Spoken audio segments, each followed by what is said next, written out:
मौजूद आज हरियाणा प्रदेश के भिवानी जिले के हल्का लोहारू में और हमारे साथ खास बातचीत में कांग्रेस के प्रदेश प्रवक्ता पूर्व जिला पार्षद इस क्षेत्र से रह चुके तो साथ ही कांग्रेस के टिकट के प्रबल दावेदार भी विधानसभा चुनाव में थे। नरेंद्र राज गागड़वास खास बातचीत में है। लोहारू के अंदर टिकट के प्रबल दावेदार थे आप, टिकट नहीं मिली, राजवीर फरटिया को मैदान में उतारा, आपने साथ दिया और कांग्रेस जीत भी गई इस सीट के ऊपर। कभी सर्दी, कभी गर्मी, कभी धूप, कभी छाँव, ये सब कुदरत के नज़ारे हैं और प्यासे तो वो भी रह जाते हैं जो दरिया के किनारे हैं। अब टिकट राजवीर जी को मिल गई, हमने पार्टी की तरफ से उसकी दिल ठोक के मदद करी और वो विधानसभा में पहुंचे और पार्टी को जीत भी कोई बहुत बड़ी बम्पर जीत नहीं मिली, बड़े मुश्किल से नज़दीकी मार्जिन से जीते हैं।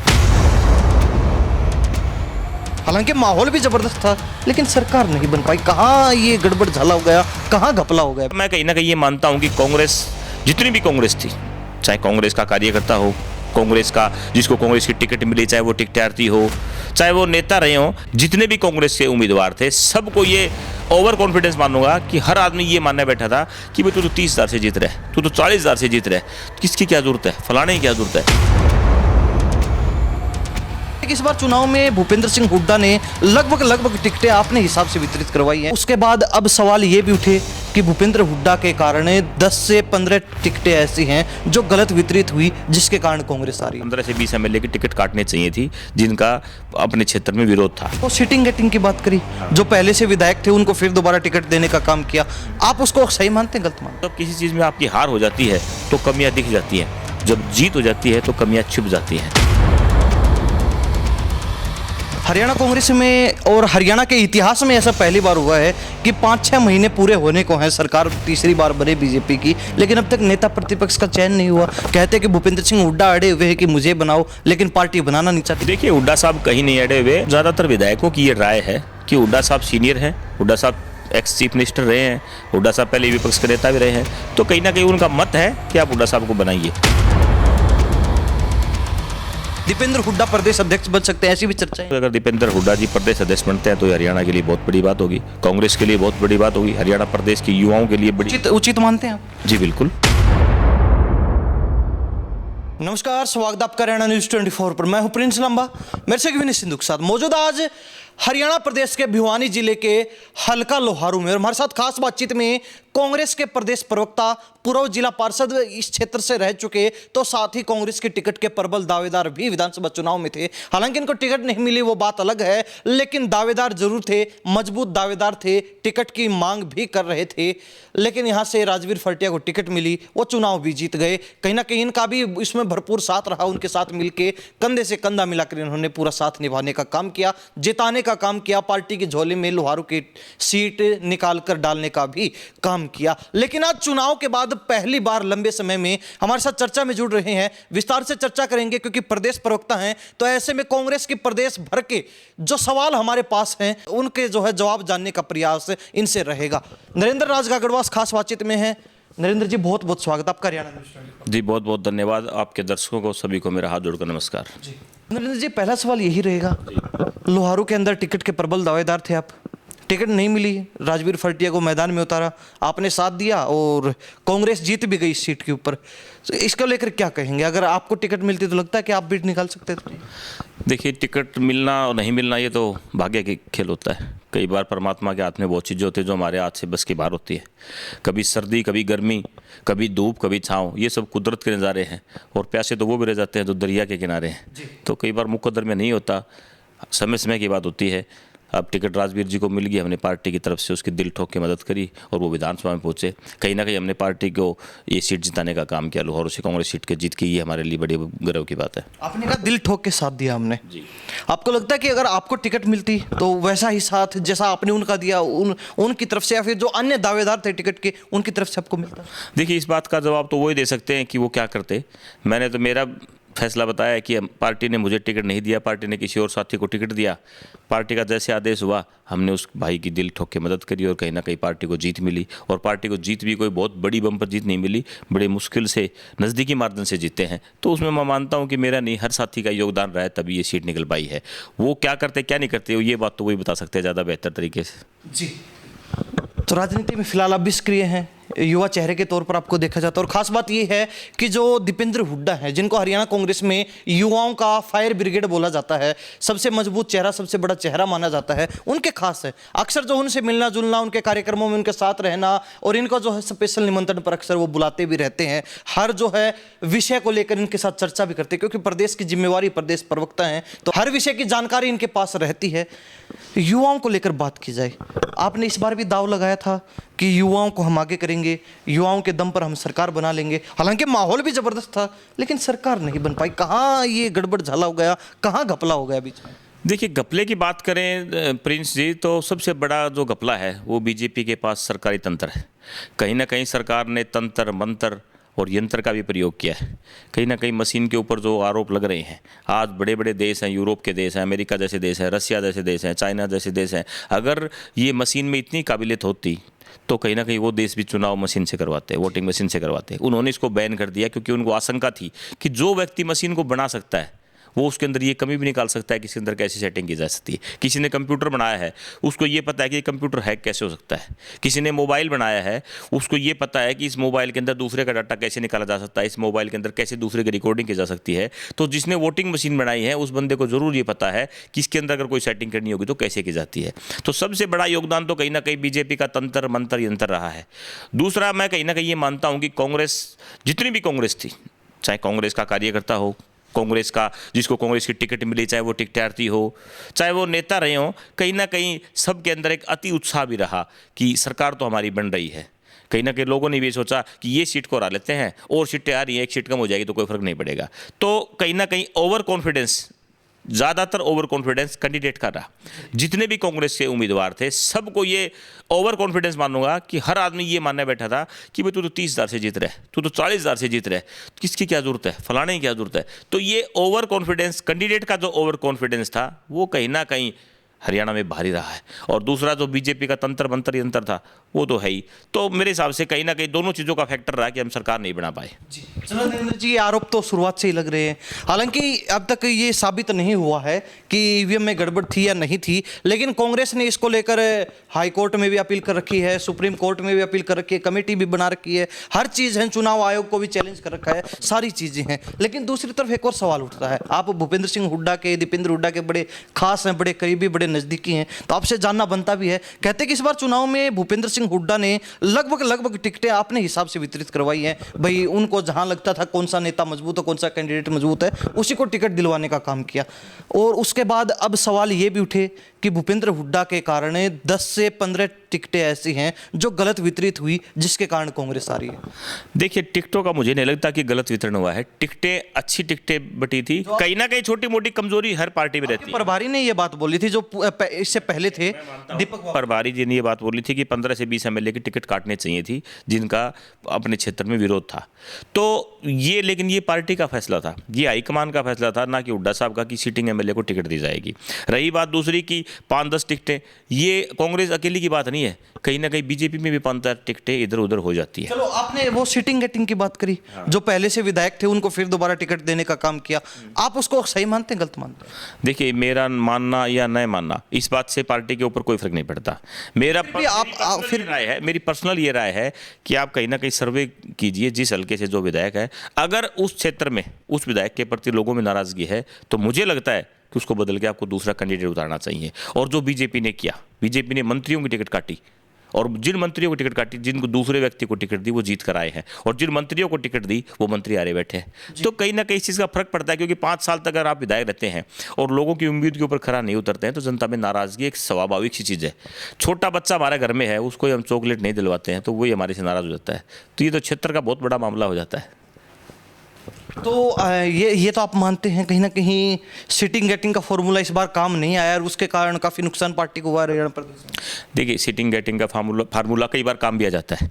अब पहले किसी को ये पता नहीं होता कि सीटिंग गेटिंग का फार्मूला काम आएगा या नहीं आएगा। अगर पहले से किसी को ये पता हो कि भाई हमारे जो सीटिंग एमएलए आ रहेंगे तो पार्टी टिकट ही काट देती है उनकी, लेकिन पहले किसी को अंदाजा नहीं होता। पार्टी ने एक फैसला कर लिया कि जब टिकटों में क्या होता है, जब टिकटों की मारामारी होती है, हर क्षेत्र में 2, 4, 5 कैंडिडेट ऐसे हो जाते हैं जो टिकट के लिए मारामारी करते हैं और इतनी भीड़ भड़ाका हो जाता है, तो उस टाइम पार्टी कहीं ना कहीं ये सोच लेती है कि जो सीटिंग एमएलए है उनको तो साइड में करो ताकि और टिकटों के ऊपर मंथन किया जाए। तो अब ये फार्मूला गलत हुआ वो आगे की बात है, पहले किसी को नहीं पता था कि ये फार्मूला गलत होगा। लेकिन फिर भी मैं ये मानता हूँ कि हुड्डा साहब ने अच्छी टिकटें बांटी, लेकिन कहीं ना कहीं कमजोरी हर चीज़ में रह जाती है, और जब किसी चीज़ में आपकी हार हो जाती है तो कमियां दिख जाती हैं, जब जीत हो जाती है तो कमियां छुप जाती हैं। तो ये एक स्वाभाविक सी बात है, कमी निकालना लोगों का फर्ज भी है, क्योंकि जिस व्यक्ति के हाथ में पावर होती है अगर वो सत्ता में नहीं ला पाता है तो लोग कमी भी उसी के अंदर निकालेंगे, और जब सरकार बना देते तो लोग हीरो भी उसी को बताते। तो ये एक स्वाभाविक सी चीज़ है। नरेंद्र राज गगड़वास जी, बात करें भूपेंद्र सिंह हुड्डा की, उनको लेकर ये बात कही गई कि जब इलेक्शन था उस समय वो जो है अगवाहक बने हुए थे, कांग्रेस के जो सब कुछ वही थे, करता धरता वही थे, मुख्य चेहरा वही थे इलेक्शन के अंदर, लेकिन जब हार हुई तो जिम्मेवारी लेने को कोई तैयार नहीं है। आपके हिसाब से हार की जिम्मेवारी किस किस की बनती है, किस किस को लेनी चाहिए? देखिए, आपने कहा कि हुड्डा साहब करता धरता थे, मैं ये बात मानता हूँ करता धरता थे, लेकिन आप उसका रिजल्ट देखिए। जब पार्लियामेंट के चुनाव थे हरियाणा में, लोग कहते थे कि बीजेपी की 10 की 10 सीटें आएंगी, लेकिन हुड्डा साहब की मेहनत थी, दीपेंद्र हुड्डा जी का अथक प्रयास था, जिन्होंने दिन रात, चाहे पैदल यात्रा की बात हो, चाहे घर घर जाने की बात हो, चाहे घर घर कांग्रेस का नारा लगाने की बात हो, दीपेंद्र हुड्डा जी की जो मेहनत थी और हुड्डा साहब की जो मेहनत थी, उसकी वजह से हम 10 में से 5 सीटें जीतने में कामयाब रहे। तो ये श्रेय भी तो हुड्डा साहब को जाता है कि उन्होंने 5 सीटें जितवाई। अब रही बात विधानसभा के चुनाव की, तो कहीं ना कहीं हमारे जो बागी थे, जो कांग्रेस से जिनको टिकट नहीं मिला, अब मुझे टिकट नहीं मिला तो मैं भी बागी खड़ा हो जाता, तो चाहे मैं 2000 वोट लेता, लेकिन कांग्रेस तो हार जाती। तो ऐसे ही जो बागी कैंडिडेट खड़े हो गए, वो कहीं ना कहीं हमारे पार्टी को उन्होंने बड़ा नुकसान किया, और 10-15 सीटों का मामला रहा है, वो उसका ये कारण, बड़ा कारण रहा है कि बागियों की वजह से भी कांग्रेस जो बागी खड़े हुए, आपको लगता है वहां पर भी बड़ी चूक हुई है? क्योंकि आपके कांग्रेस के नेता, आपके कांग्रेस के बड़े जो चेहरे थे, वो उनको मनाने में, उनको बिठाने में नाकामयाब रहे। उनसे संपर्क, कई ऐसे हैं जिनसे संपर्क तक नहीं किया गया, क्योंकि कई बागियों ने इलेक्शन के बाद ये खुलासा किया कि हम तैयार थे, पार्टी वाले अगर आके, बड़े नेता अगर हमसे आके मिलते, हमें सांत्वना देते, हमें शांत करते, तो हम बैठने को तैयार थे, लेकिन हमारे पास कोई आया ही नहीं। तो आप मानते हैं ये भी कमी रही है? देखिए, ये कमी रही है, लेकिन इस कमी में लोग, जो विपक्ष के लोग हैं, खासकर जो बीजेपी के लोग हैं, जो आईएनएलडी के हैं, जेजेपी के हैं, वो ये आरोप हुड्डा साहब और दीपेंद्र हुड्डा पर लगाते हैं। लेकिन मैं इसके बिल्कुल विपरीत हूँ, क्योंकि ये गलती जो है, अगर कोई किसी हल्के में कोई बागी खड़ा है, तो जिस कैंडिडेट के पास कांग्रेस की टिकट है वहाँ से, ये उस कैंडिडेट का फर्ज बनता है कि वो अपने नेता को जाके बताए कि जी फलाना हमारा जो बागी खड़ा है, आप उसको बनाइए ताकि हमारी सीट आसानी से निकल जाएगी। जो कैंडिडेट थे जिनको कांग्रेस पार्टी ने टिकट दी, कहीं ना कहीं उन्होंने ही हाईकमान को ये गुमराह किया कि नहीं, हम आराम से सेफ्टी से चुनाव जीत रहे हैं, आप टेंशन मत लीजिए। तो उसमें उनकी गलती, हुड्डा साहब की गलती कहाँ हुई? उन्होंने तो दिन रात मेहनत की। दीपेंद्र हुड्डा जी आप देख रहे हो, लगातार हेलीकॉप्टर से उन्होंने चुनाव प्रचार किया, दिन रात चुनाव प्रचार में लगे रहते थे। अब उनकी कमी तब होती जब वो चुनाव प्रचार नहीं करते, उनकी कमी तब होती जब वो कैंडिडेट के कहने से ना चलते। जब उन्होंने कैंडिडेट की हर बात माननी है, तो ये फर्ज कैंडिडेट का था कि जी मेरे हल्के में फलाना निर्दलीय कैंडिडेट खड़ा है, आप उसको बैठाए ताकि मैं सीट निकाल दूं। तो ये कहीं ना कहीं मैं मिसकम्युनिकेशन मान लो या कैंडिडेट का ओवर कॉन्फिडेंस मान लो, लेकिन आरोप बीजेपी और जो दूसरी पार्टी के लोग ये सिर्फ हुड्डा साहब पे लगाते हैं, वो बिल्कुल निराधार है। आपका उदाहरण ले लेते हैं, आप भी टिकट के दावेदार थे, आपको टिकट नहीं मिली, तो उसके बाद आपको सांत्वना मिली नेताओं की तरफ से? बिल्कुल, मेरे को टिकट नहीं मिली तो मेरे पास दीपेंद्र हुड्डा जी का फ़ोन आया, और जब वो लोहारू रैली करने के लिए आए थे कैंडिडेट के लिए, तो बाकायदा उन्होंने मुझे बुलाया भी, गाड़ी में बिठाया और मेरे से बात की कि कोई बात नहीं, टिकट हम एक व्यक्ति को दे सकते हैं, लेकिन आपको और आपके साथियों को पूरा मान सम्मान दिया जाएगा। मेरे साथ मैं ये बात मानता हूँ, दीपेंद्र जी ने मेरे को ये बात कही थी और कहा कि आप दिल से मदद कीजिए, और हमने वैसे ही दिल से मदद करी पार्टी कैंडिडेट की। चलो, ये तो इलेक्शन की बात हुई। अब हाल ही के जो करंट मुद्दे आपके कांग्रेस के चल रहे हैं, उनको लेकर चर्चा करें। हरियाणा कांग्रेस में और हरियाणा के इतिहास में ऐसा पहली बार हुआ है कि 5-6 महीने पूरे होने को हैं, सरकार तीसरी बार बने बीजेपी की, लेकिन अब तक नेता प्रतिपक्ष का चयन नहीं हुआ। कहते हैं कि भूपेंद्र सिंह हुड्डा अड़े हुए हैं कि मुझे बनाओ, लेकिन पार्टी बनाना नहीं चाहती। कितनी सच्चाई इस बात? देखिए, हुड्डा साहब कहीं नहीं अड़े हुए। आज हरियाणा में कांग्रेस के 37 विधायक हैं, और 37 विधायक हैं तो ज़्यादातर विधायकों की ये राय है कि हुड्डा साहब सीनियर हैं, हुड्डा साहब एक्स चीफ मिनिस्टर रहे हैं, हुड्डा साहब पहले विपक्ष के नेता भी रहे हैं, तो कहीं ना कहीं उनका मत है कि आप हुड्डा साहब को बनाइए। रही बात हाईकमान की, अब अधिवेशन कांग्रेस का गुजरात में चल रहा है, मेरे हिसाब से मुझे लगता है कि 2-4 दिन में ही कहीं ना कहीं नेता प्रतिपक्ष का नाम भी तय हो जाएगा, और जल्दी आपके सामने नेता प्रतिपक्ष का नाम आने वाला है। तो क्या मान के चले, भूपेंद्र सिंह हुड्डा फिर बन सकते हैं नेता प्रतिपक्ष, क्योंकि अब तक ये कमान उनके पास ही रही? देखिए, ये तो पार्टी हाईकमान का फैसला है। अब ये मामला तो खड़गे जी, राहुल गांधी जी, सोनिया जी के हाथ में है कि वो किसको नुमाइंदा बना के भेजते हैं। चर्चाएं चल रही कि इस बार भूपेंद्र सिंह हुड्डा के बजाय उनके खेमे से किसी नेता को आगे कर सकते हैं। इसी में नाम बेरी से विधायक जो रघुवीर कादियान, उनका भी चल रहा है। देखिए, रघुवीर कादियान जी का भी नाम चल रहा है और भी कई साथियों का नाम चल रहा है, लेकिन मुझे लगता है कि कांग्रेस कहीं ना कहीं अच्छा नेता प्रतिपक्ष हमारे बीच में देगा। और मैं एक बात मानता हूं कि आज हरियाणा में कांग्रेस जहां खड़ी है उसमें भूपेंद्र सिंह हुड्डा जी का और दीपेंद्र हुड्डा जी का बहुत बड़ा योगदान है। और अगर कांग्रेस को हमें आगे बढ़ाना है और हरियाणा में कांग्रेस को जीवित रखना है, कांग्रेस को कहीं ना कहीं उस पोजीशन पे दोबारा फिर लेना है। अब लोग कहते हैं कि कांग्रेस की सरकार आने वाली थी, ये आने वाली थी, ये शब्द भी हुड्डा साहब और दीपेंद्र जी की मेहनत थी कि लोगों में ये ऐसा माहौल बना कि कांग्रेस हरियाणा में आने वाली है। तो वो मेहनत में कहीं ना कहीं कई बार चूक हो जाती है। इंसान गलतियों का पुतला है, गलतियां भी हो जाती हैं, भूल भी हो जाती है, तो वो बात अलग है। लेकिन ये माहौल बनाने वाले भी हुड्डा साहब ही थे। तो मैं ये मानता हूँ कि अगर हुड्डा साहब अगर दोबारा से मजबूत होंगे तो हरियाणा में आने वाले समय में, ये तो 4 साल के बाद फिर चुनाव होने हैं, तो कहीं ना कहीं कांग्रेस अपना वर्चस्व दोबारा काम करेगी। प्रदेश अध्यक्ष की बात की जाए, चर्चा ये भी प्रदेश अध्यक्ष भी बदला जाना है, नए सिरे से संगठन अब खड़ा हो जाएगा। आपको लगता है 20 साल से 2 दशक बीतने वाले हैं, अब तक संगठन कांग्रेस को नहीं मिला है, तो आपको क्या लगता है, क्या संगठन भी मिलेगा इस बार? जल्दी मिलने वाला है, घोषणाएं होने वाली हैं। और प्रदेश अध्यक्ष क्या लगता है कौन बन सकता है? कांग्रेस ने बाकायदा, आपने कल अधिवेशन गुजरात में भी कल पार्टी का एक बयान आया है कि 2025 का जो साल है वो कांग्रेस के लिए संगठन का चुनाव है।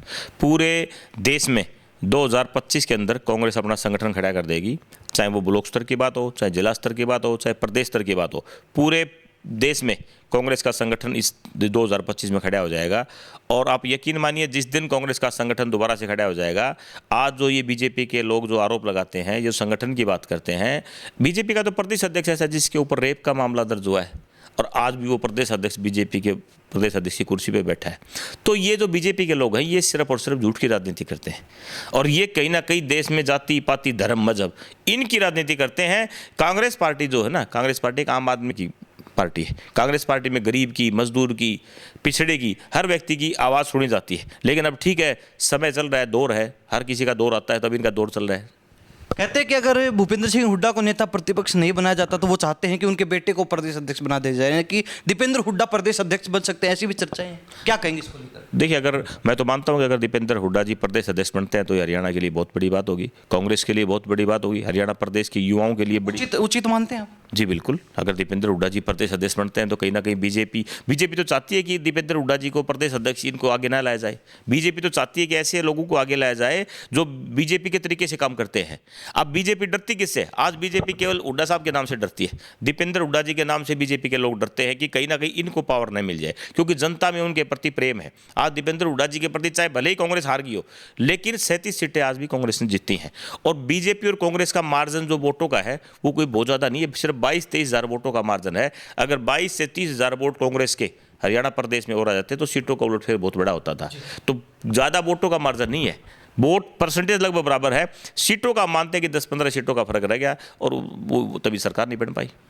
नरेंद्र जी, आप हरियाणा कांग्रेस के प्रदेश प्रवक्ता हैं, आपसे चर्चा करें। पिछले 15-18 सालों में हमने देखा है कांग्रेस का ये पॉलिटिकल इतिहास रहा है। हरियाणा प्रदेश के अंदर प्रदेश अध्यक्ष की कमान SC वर्ग के जो नेता हैं उनको मिलती रही है और विधानसभा सदन के अंदर जो कमान मिलनी चाहिए, जो चौधर मिलती है, वो जाट नेताओं को मिलती है। तो क्या ये परिपाटी अब भी ऐसे ही बरकरार रहेगी या फिर इस बार कुछ बदलाव हो सकता है इसमें? इस बार नए चेहरे देखने को मिल सकते हैं, अलग से जो है कुछ और सियासी और राजनीतिक समीकरण, जातीय समीकरण भी देखने को मिल सकते हैं? देखिए, वो तो हर पार्टी कहीं ना कहीं जब अपना संगठन बनाती है तो हर पार्टी एक अपनी स्ट्रेटजी होती है पार्टी की कि किसी जाति का संतुलन बैठाना है, किसी धर्म का संतुलन बैठाना है, तो वो हर पार्टी का अपना एक सिस्टम होता है। चाहे बीजेपी हो, चाहे और पार्टियां, हर पार्टी ऐसा करती है।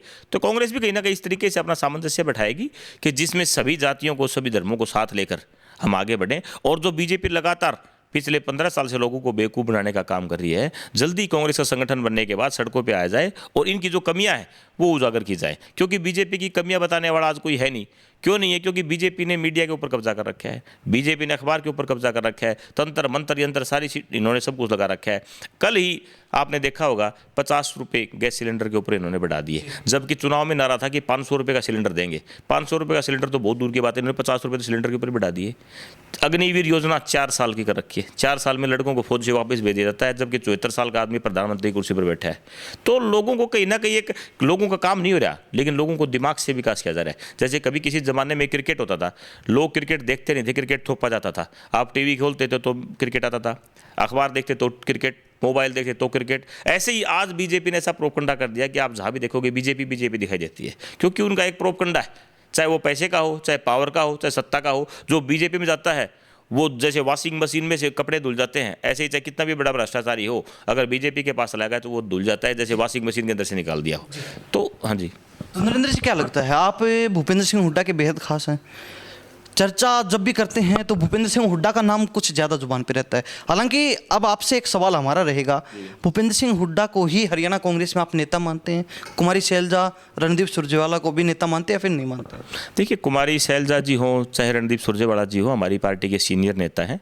कुमारी शैलजा जी मेरी बड़ी आदरणीय है। चर्चा तो उनको लेकर भी है, कुमारी शैलजा चाहती कि उनका कोई खास विधानसभा में कांग्रेस की अध्यक्षता संभाले, रणदीप सुरजेवाला चाहते हैं कि उनको प्रदेश अध्यक्ष बनाया जाए। देखिए, वो तो हर आदमी की इच्छा होती है। जो आदमी राजनीति करता है या जो आदमी कोई भी काम करता है तो वो चाहता है कि कहीं ना कहीं उसमें मुझे अच्छा ओहदा मिले। तो कुमारी शैलजा भी चाहती है, रणदीप सुरजेवाला जी भी चाहते हैं, लेकिन ये तो पार्टी हाईकमान का फैसला है कि वो किसको बनाते हैं।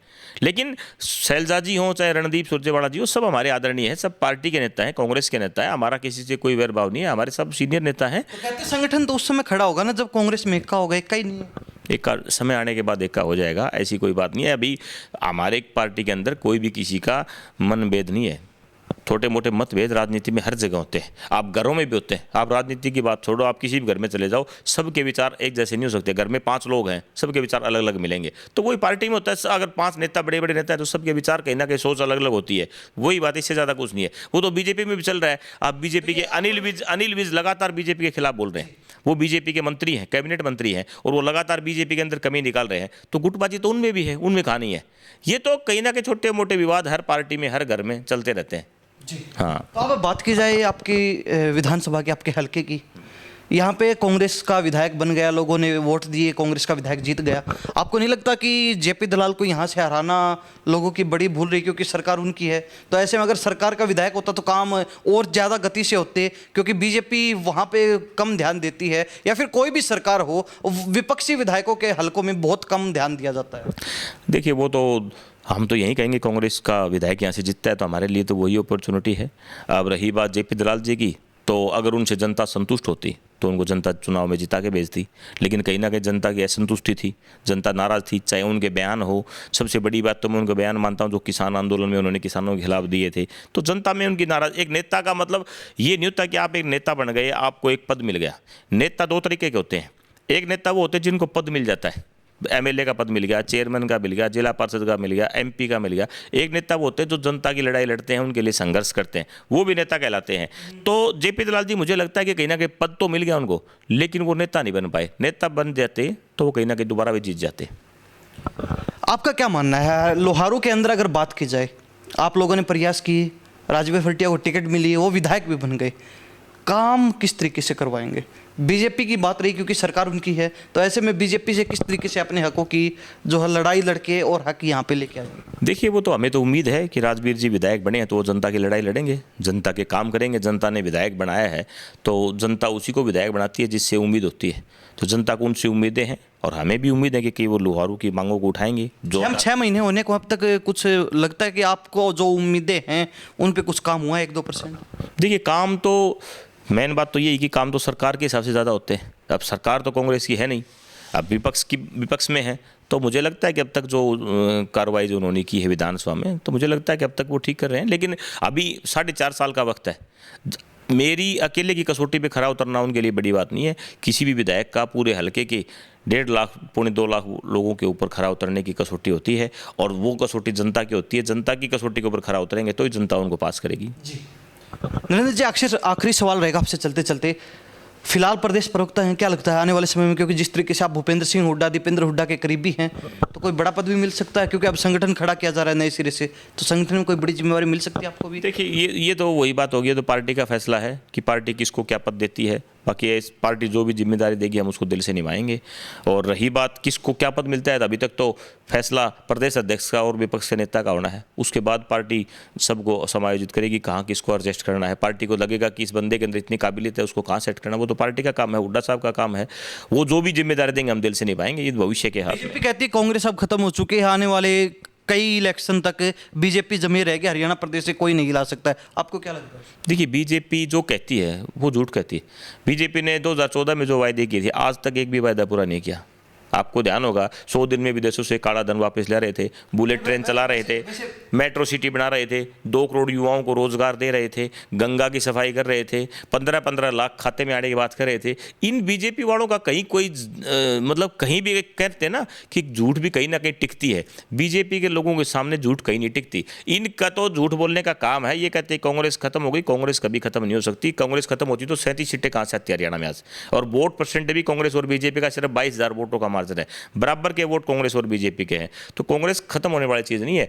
कभी किसी जमाने में बीजेपी के भी हर हल्के में 2,500, 3,000, 4,000 वोट आते थे। कांग्रेस के तो 37 एमएलए रखे। तो ये तो समय बताएगा आने वाले समय में आप इनसे लोगों जनता कहीं ना कहीं मोह भंग हो। आपका क्या प्रयास है? हमारा प्रयास रहेगा कि जल्दी हम जो है दीपेंद्र हुड्डा जी के नेतृत्व में सड़कों पर उतरेंगे और नकाब जो है जनता के सामने उतारने का काम करेंगे। नरेंद्र जी बहुत बहुत धन्यवाद, बातचीत किया आपने कीमती समय। जी धन्यवाद, बहुत बहुत धन्यवाद आपका, थैंक यू। तो हमारे साथ नरेंद्र राज गागड़वास खास बातचीत में बने हुए थे। लोहारू विधानसभा सीट से जो है कांग्रेस के टिकट के दावेदार थे, प्रबल दावेदार थे, मजबूत दावेदार थे। टिकट नहीं मिली तो इन्होंने जो है जिस नेता को, जिस चेहरे को यहाँ से टिकट देकर उतारा गया उसकी मदद की, उनको चुनाव जिताने में जो है इनका भी अहम योगदान रहा है। हरियाणा कांग्रेस के प्रदेश प्रवक्ता हैं, पूर्व में जिला पार्षद रह चुके। किसान आंदोलन के दौरान इन्होंने जिला पार्षदी से इस्तीफा दे दिया था। अब हरियाणा कांग्रेस के प्रवक्ता हैं, तो ऐसे में हरियाणा कांग्रेस के अंदर जो फिलहाल मामले चल रहे हैं, मुद्दे चल रहे हैं, हर सवाल का जवाब इनसे जानने का प्रयास किया। आप इस बारे में क्या राय रखते हैं कमेंट के माध्यम से जरूर लिख दीजिए। इन्हीं सब बातों के साथ प्रिंस लांबा, हरियाणा न्यूज़ 24। नमस्कार, जय हिंद।